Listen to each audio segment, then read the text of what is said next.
नमस्कार, आप देख रहे हैं एबीसी न्यूज। मैं हूं आपके साथ सौम्या मिश्रा। जहां 3 चरण समाप्त हो चुके हैं और अब बारी है चौथे चरण की। जहां चौथे चरण समाप्त होने से पहले सीएम योगी आदित्यनाथ ने चुनाव प्रचार में अपना दम झोंका। बता दें कि कानपुर, उन्नाव और कानपुर देहात में हुंकार भरी। तीनों जगहों पर सीएम योगी ने सपा और कांग्रेस पर तीखा हमला बोला। वहीं कन्नौज लोकसभा सीट पर खुद समाजवादी पार्टी के मुखिया अखिलेश यादव चुनावी मैदान में है। अखिलेश समाजवादी पार्टी अपने गढ़ पर फिर कब्जा पाने के लिए अपनी पूरी ताकत झोंक रहे हैं। इसी कड़ी में भतीजे अखिलेश के लिए वोट मांगने चाचा शिवपाल कन्नौज भी पहुंचे। बता दें कि जहां कन्नौज पहले बता दें कि उन्होंने चुनाव प्रचार थमने से पहले घर घर जाकर जनसंपर्क किया। उसी के साथ सीएम योगी आदित्यनाथ ने आज कानपुर में सपा और कांग्रेस पर तीखा हमला बोला और अलग अलग जगह जनसभाएं की। इसी पर हमारे संवाददाता अलग अलग जिलों से जुड़े हुए हैं, उनसे बातचीत करेंगे। जो हमारे साथ यासीन अली कानपुर देहात से हैं, साथ ही विजय यादव कानपुर से हैं, मुजाहिद कन्नौज से और आशु उन्नाव से हमारे साथ जुड़े हुए हैं, क्योंकि इन सभी जगहों पे आज सीएम योगी आदित्यनाथ ने रैली की है। और कन्नौज में स्थिति जानेंगे मुजाहिद से, क्योंकि अखिलेश यादव की रैली भी वहां पर थी। हालांकि ऐसी खबर आ रही कि अखिलेश यादव की रैली वहां नहीं हो पाई। सबसे पहले विजय, आपसे बात करना चाहूंगी। सीएम योगी आदित्यनाथ कानपुर पहुंचे। कल हमने देखा था कि राहुल गांधी और अखिलेश यादव ने एक संयुक्त जनसभा की थी, जिसमें एक हुंकार देखी गई, एक जोश भरा गया कार्यकर्ताओं में, और अपने कार्यकर्ताओं को बब्बर शेर कह के राहुल गांधी ने डिनोट किया। उसके बाद हम देख रहे थे कि चुनाव जो है वो कांग्रेस प्रत्याशी का, गठबंधन प्रत्याशी का थोड़ा कहीं ना कहीं अब अलग उस पर ट्रैक पर है। उसी ट्रैक में अपने भी चुनाव को लाने के लिए आज सीएम योगी आदित्यनाथ कानपुर पहुंचे थे। क्या कुछ खास बातें रही आज उनके संबोधन की? ये कानपुर की जो नगर वाली सीट है वो बेहद खास है, क्योंकि यहाँ पर भाजपा के स्टार प्रचारकों ने पूरे अपनी ताकत झोंक दी है। चाहे मुख्यमंत्री हो, चाहे अमित शाह हो, चाहे देश के प्रधानमंत्री हो, चाहे कोई भी बड़ा नेता है, हर व्यक्ति, हर प्रत्याशी, हर अपने प्रत्याशी के वोट मांगने के लिए कानपुर में लगातार हुआ है। जनसंपर्क के माध्यम से, रैली के माध्यम से, रोड शो के माध्यम से अपने प्रत्याशी को जिताने में जुड़ा था। इसी कड़ी में आज जी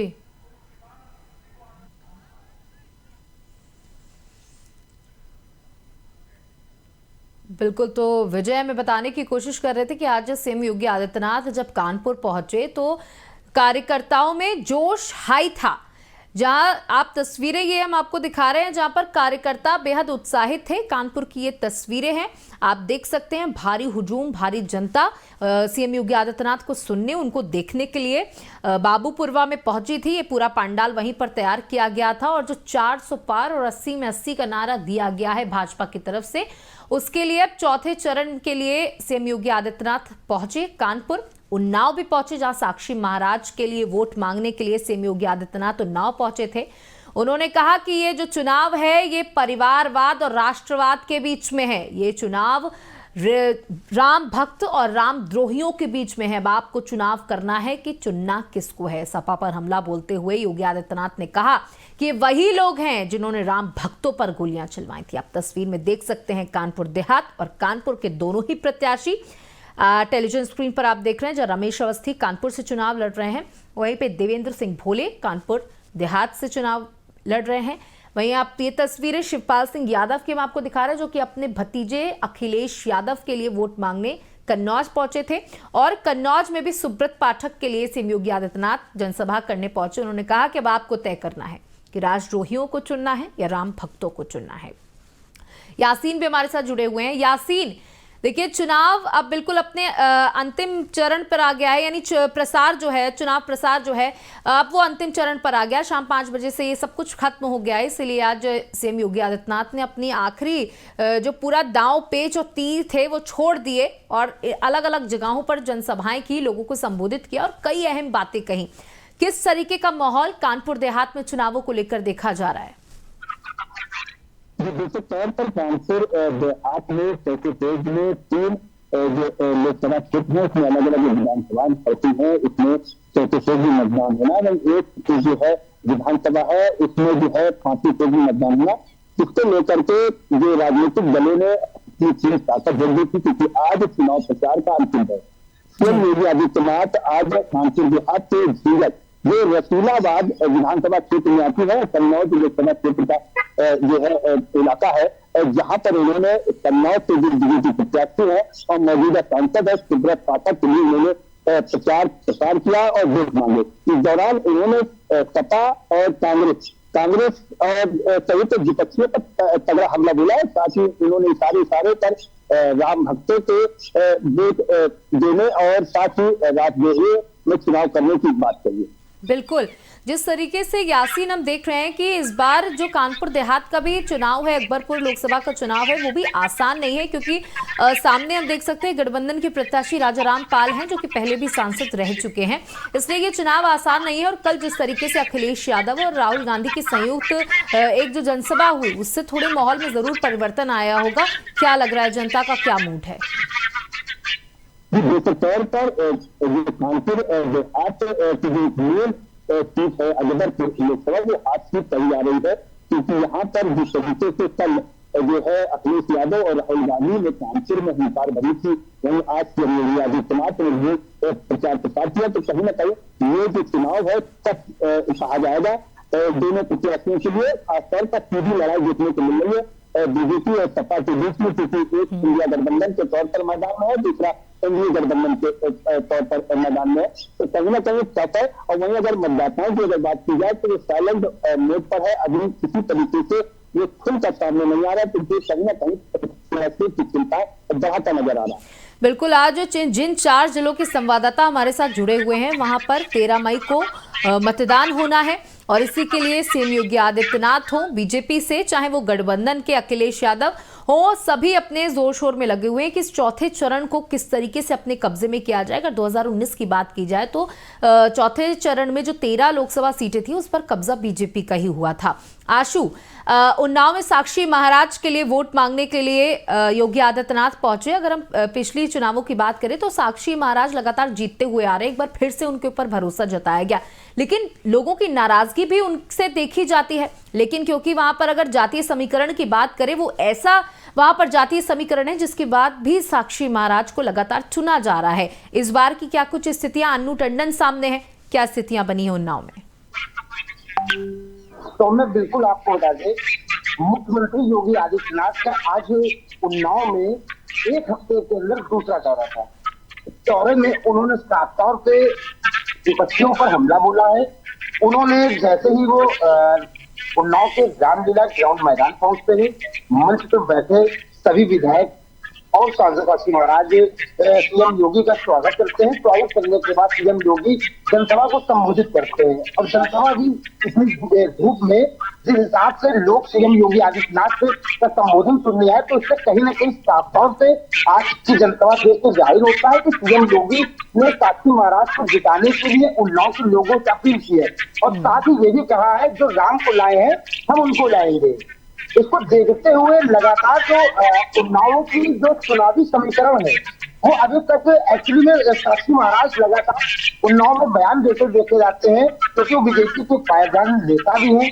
लगातार कहते देखे जाते हैं कि 2.5 लाख मोदी 2.5 लाख लोधी, उन्हें इतने में जीत मिल जाएगी। लेकिन इसको सुन के जो उन्नाव का ब्राह्मण है, उन्नाव का क्षत्रिय है, उन्नाव का जो और भी वर्ग के जो मतदाता है, वो कहीं ना कहीं उनसे नाराज थे। लेकिन सीएम योगी आदित्यनाथ की इस रैली से ब्राह्मण और ठाकुर मतदाता जो है, जो उनकी नाराजगी थी, वो नाराजगी आज दूर होते दिखाई दे रही है। बिल्कुल। और अगर बात की जाए प्रत्याशी अन्नू टंडन की, तो अन्नू टंडन भी लगातार लोगों के पास जा रही है। साक्षी महाराज पिछले 2 पंचवर्षीय से उन्नाव सांसद हैं। साक्षी महाराज अपने 10 साल के कामों में 3 काम गिना रहे हैं।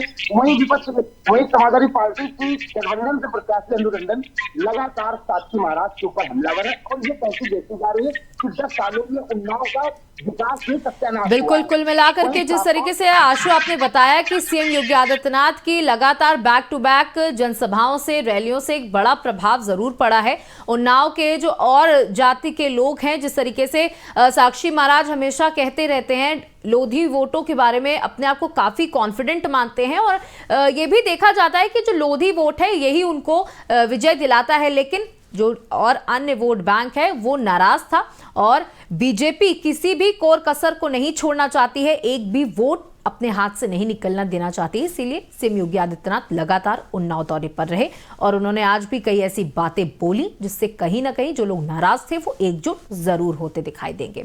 हम मुजाहिद के पास चलेंगे। मुजाहिद, कन्नौज का चुनाव ये चौथे चरण का सबसे अहम ये सीट मानी जा रही है। कन्नौज हाई प्रोफाइल सीट जहां अखिलेश यादव हैं जो कि पूर्व मुख्यमंत्री हैं, मुलायम सिंह यादव के बेटे हैं, दूसरी तरफ सुब्रत पाठक हैं जिन्होंने डिंपल यादव को हराया, उसके बाद एक बड़े चेहरे के रूप में कन्नौज में उभर करके आए। हमने देखा कि उन्होंने अपनी जनसभा में सुब्रत पाठक ने कहा कि अगर अखिलेश यादव मुझसे लड़ाई लड़ रहे हैं या मेरी बराबरी कर रहे हैं तो कोई फायदा नहीं है, वो अगर उनको लड़ना है तो वो हमारे योगी आदित्यनाथ से लड़े जो उनके नाखून के बराबर भी नहीं। यानी कुल मिलाकर उन्होंने कहीं ना कहीं साफ करने की कोशिश की कि मेरा और अखिलेश यादव को बहुत ज्यादा मुकाबला नहीं है। लेकिन सीएम योगी आदित्यनाथ ने जिस तरीके से अपने शब्दों के बाण छोड़े उससे जनता पर कितना प्रभाव पड़ा है कन्नौज की? जिस समय प्रशासन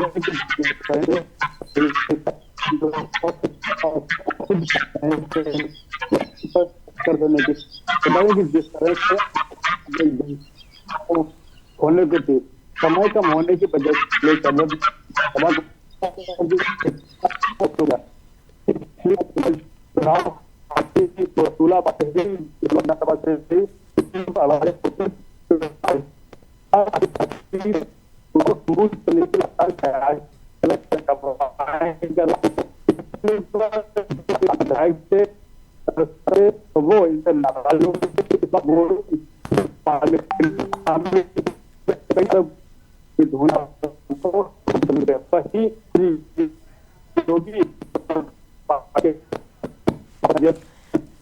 बिल्कुल बिल्कुल मुजाहिद, हमें आपकी आवाज बहुत क्लियर नहीं पहुंच रही है। हमारे साथ विजय भी जुड़े हुए हैं कानपुर से। विजय, आप कुछ बताने की कोशिश कर रहे थे, क्या कुछ अहम बिंदु रहे थे? उसी के साथ आपसे जानना चाहूंगी क्योंकि कल हमने देखा कि किस तरीके से राहुल गांधी ने गारंटी ली कि इस बार 2024 में प्रधानमंत्री मोदी तो नहीं बनेंगे।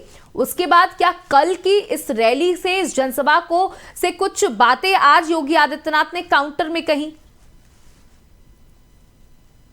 देखिए, जिस तरीके से कल अखिलेश यादव और राहुल गांधी ने आकर मोदी सरकार और योगी सरकार को घेरा था, उसी के साथ ही आज मुख्यमंत्री भी राहुल गांधी और अखिलेश यादव पर हमला कर रहे हैं। उन्होंने ये कहा कि जिन्होंने राम अक्षों पर गोली चलवाई, जिन्होंने राम मंदिर का विरोध किया, सपा सरकार के नेता है, वो राम मंदिर को बेकार साबित कर रहे हैं। ये सब चीजें वोटर जान रहा है, जनता जान रही है। इस बार जवाब उन्हें गोली से नहीं बल्कि वोट से देना है। इसी के साथ ही उन्होंने कई आरोप लगाए हैं कि ये गुंडे मवालियों की सरकार प्रदेश में नहीं आनी चाहिए, सरकार इनकी नहीं बननी चाहिए। क्योंकि जिस तरीके से राहुल गांधी ने कल भाषण दिए थे वो रोजगार को लेकर किया था, बोले थे कि चाइना नहीं बल्कि कानपुर मेड इन हमें चाहिए, और जिससे युवा भी उससे काफी खुश हुआ था कि कम से कम कानपुर को जिस तरीके से दक्षिण भारत का मैनचेस्टर कहा जाता था वह सुविधाएं वो वहीं नहीं मिल पा रही थी, जिससे युवाओं को उस तरीके का रोजगार नहीं दे रहा।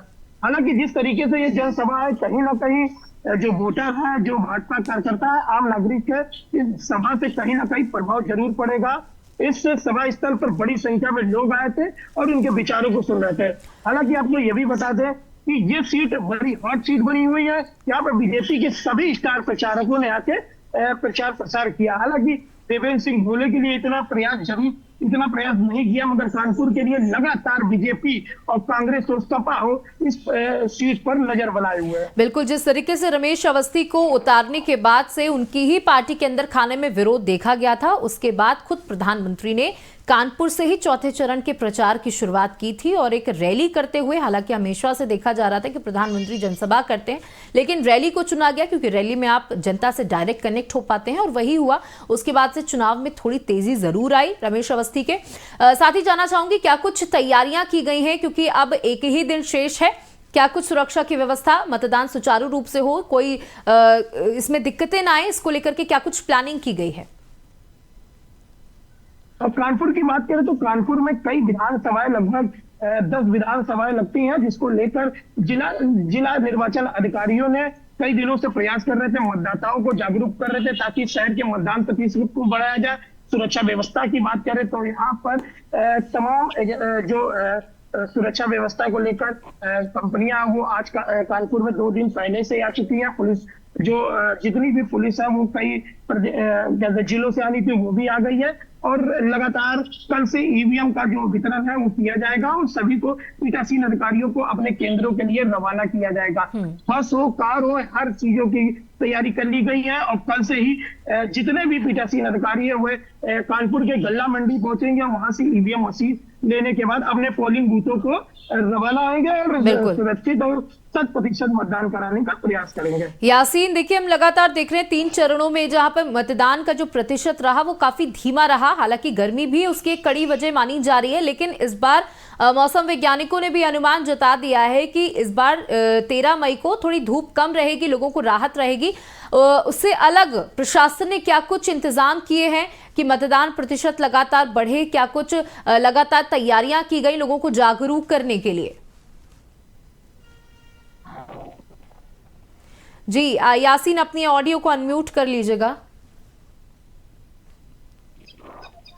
जिस तरीके से प्रशासन ने वोटर प्रतिशत है उसको बढ़ाने को लेकर के पूरी तरीके से कवायद की है। पोलिंग बूथों पर गेट बनाए हैं महिलाओं को प्रेरित करने के लिए, साथ ही साथ जो बुजुर्ग और विकलांग मतदाता हैं उनको लेकर के भी जो निर्वाचन आयोग की गाइडलाइन है उसकी तरफ से व्यवस्थाएं की गई है। साथ ही साथ तो जो वोटिंग प्रतिशत है उसको बढ़ाने को लेकर के अभी तक जागरूकता अभियान चलाया गया है और जिसका असर अब कितना हुआ है वो 13 तारीख को मालूम चलेगा।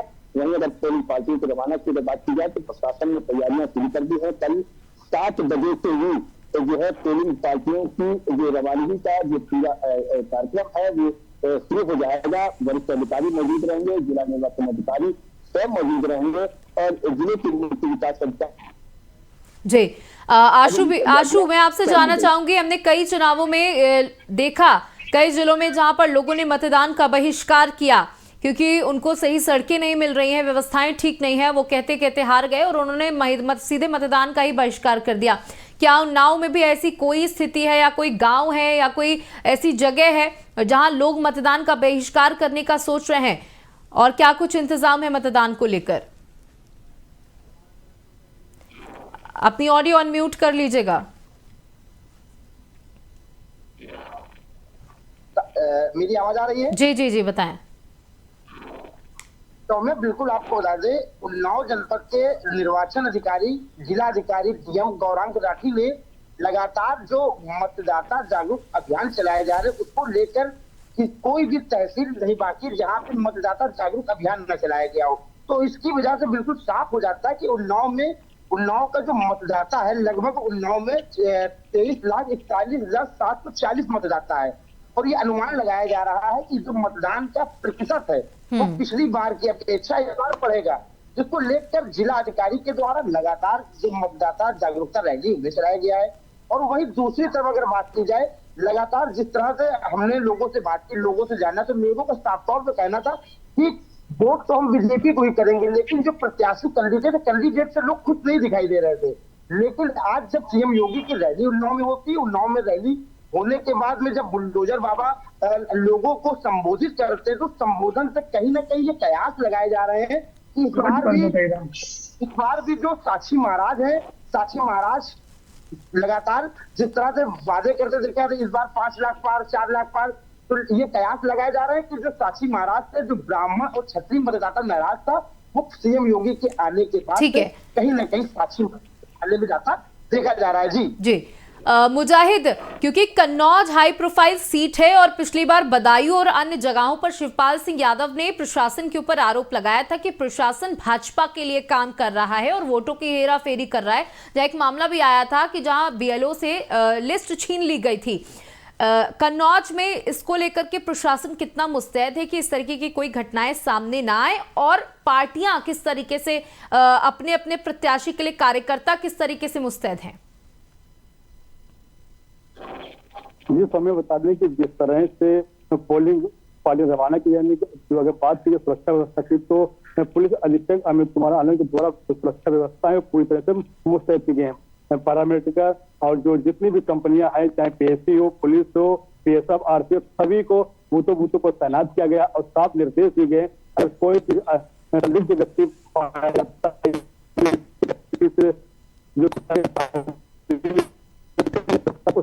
जाएगी।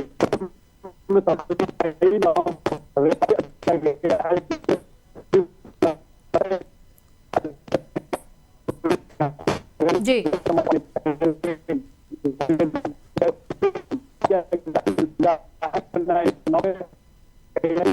कार्रवाई की जाए।